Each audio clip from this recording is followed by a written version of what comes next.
Hello friends, GS गुरुजी के YouTube channel में आपका स्वागत है। आज हम 31 मई 2021 के कुछ महत्वपूर्ण करंट अफेयर्स करेंगे। इससे पहले आप यदि हमारे चैनल पर नए हैं तो हमारे चैनल को सब्सक्राइब कर लें और बेल का बटन दबा दें, जिससे हमारे सभी विषयों के वीडियो आप तक पहुंच जाए। चलिए शुरू करते हैं। पहला प्रश्न है, त्सांग यिन हंग किस देश की पर्वतारोही हैं जिन्होंने एक महिला द्वारा सबसे तेज एवरेस्ट की चढ़ाई का रिकॉर्ड बनाया है?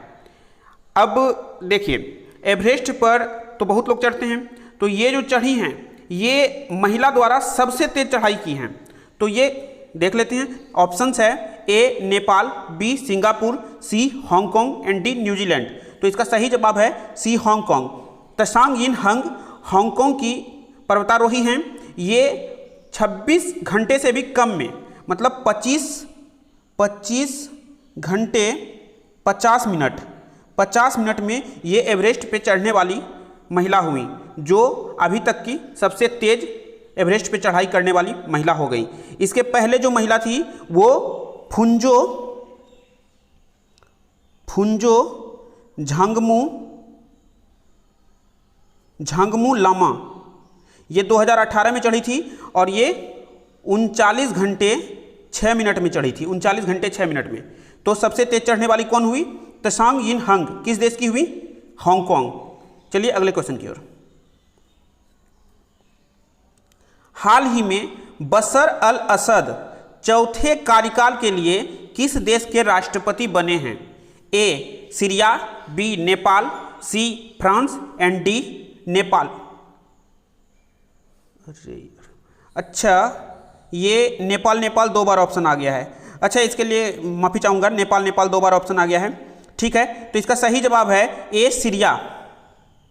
बशर अल असद चौथे कार्य के लिए सीरिया के राष्ट्रपति बने हैं। तो इन्होंने जो मत प्राप्त किया है वो कुल मत का 95% से भी अधिक, 95%, लगभग 95.1% ये एग्जैक्टली प्राप्त किए थे। और ये सीरिया में जो होता है राष्ट्रपति का कार्यकाल वो 7 वर्षों के लिए होता है। तो बशर अल असद किस देश के राष्ट्रपति बने हैं? तो सीरिया के। और कितना मत प्राप्त किया था? 95% मत।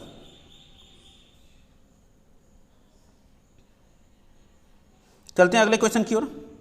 राव प्रमुख जिनका 1 वर्ष का कार्यकाल बढ़ा दिया गया है, उनका नाम क्या है? ये है थोड़ी गलती हो गई है। तो A Arvind Kumar, B Samant Kumar Goyal, C Subodh Jaiswal and D S N. Srivastava. तो इसका सही जवाब है सामंत कुमार गोयल। राव प्रमुख अभी कौन है? तो सामंत कुमार गोयल। इनका 30 जून को खत्म हो रहा था, तो अब ये 1 साल के लिए और इनका बढ़ा दिया गया। और ये अरविंद कुमार, ये क्या हैं? तो ये हैं आईबी प्रमुख। इनका भी 1 साल के लिए बढ़ा दिया गया है अरविंद कुमार का। सुबोध जायसवाल, तो ये हाल ही में अभी सीबीआई प्रमुख 2 साल के लिए बनाए गए हैं, सुबोध कुमार जायसवाल। और एस.एन. श्रीवास्तव, तो ये दिल्ली के कमिश्नर नियुक्त हुए हैं हाल ही में, दिल्ली कमिश्नर। चलते हैं अगले क्वेश्चन की ओर।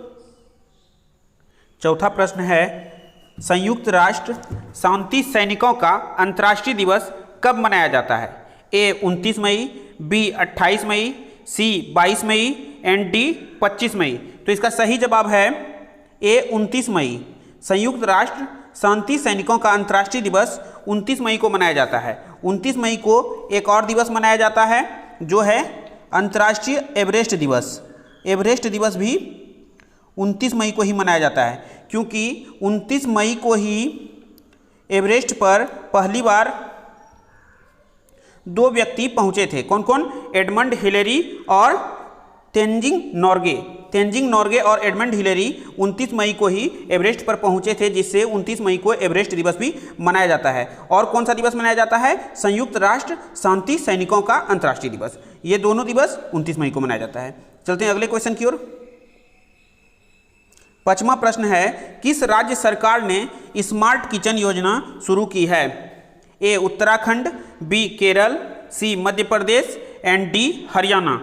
तो इसका सही जवाब है बी केरल। केरल सरकार ने स्मार्ट किचन योजना शुरू की है। अब उत्तराखंड सरकार देख लेते हैं। तो उत्तराखंड क्या हुआ है, मुख्यमंत्री वात्सल्य योजना। मुख्यमंत्री वात्सल्य योजना किसने शुरू किया है? उत्तराखंड सरकार ने। केरल तो हो ही गया, स्मार्ट किचन। मध्य प्रदेश अंकुर योजना, अंकुर योजना मध्य प्रदेश सरकार। और हरियाणा सरकार कौन सी योजना? संजीवनी, संजीवनी योजना हरियाणा सरकार। याद कर लीजिएगा इसको, संजीवनी योजना हरियाणा सरकार, मध्य प्रदेश अंकुर योजना, केरल स्मार्ट किचन और उत्तराखंड वात्सल्य योजना, मुख्यमंत्री वात्सल्य योजना। चलते हैं अगले क्वेश्चन की ओर। किस राज्य के मुख्यमंत्री ने सभी जिलों में अभिभावक मंत्रियों की नियुक्ति की है? A Bihar, B Paschim Bangal, C Maharashtra and D Assam. तो इसका सही जवाब है डी असम।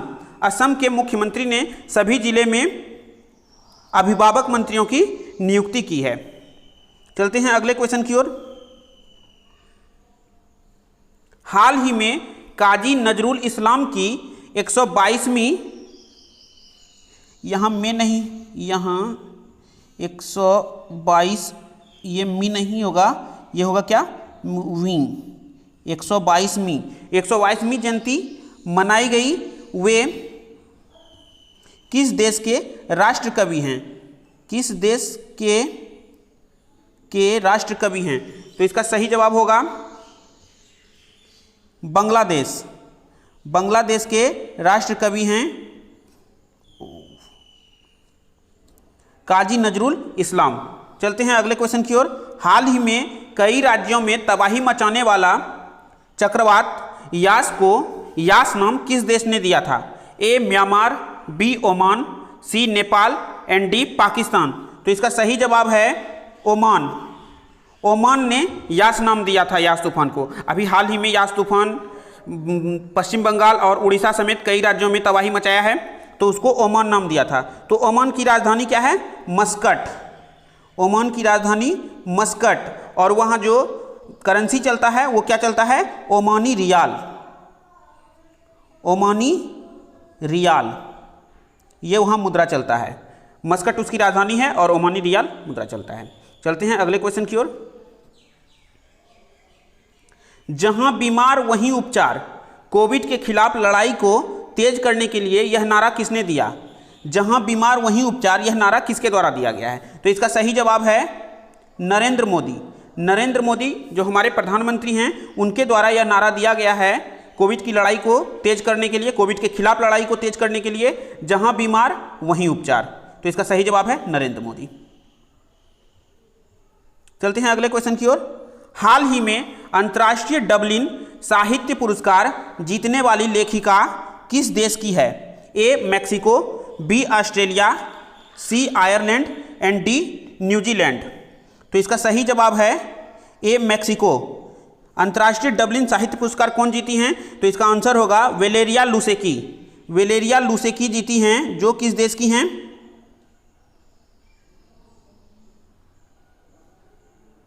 किस देश की हैं वेलेरिया लुसेकी?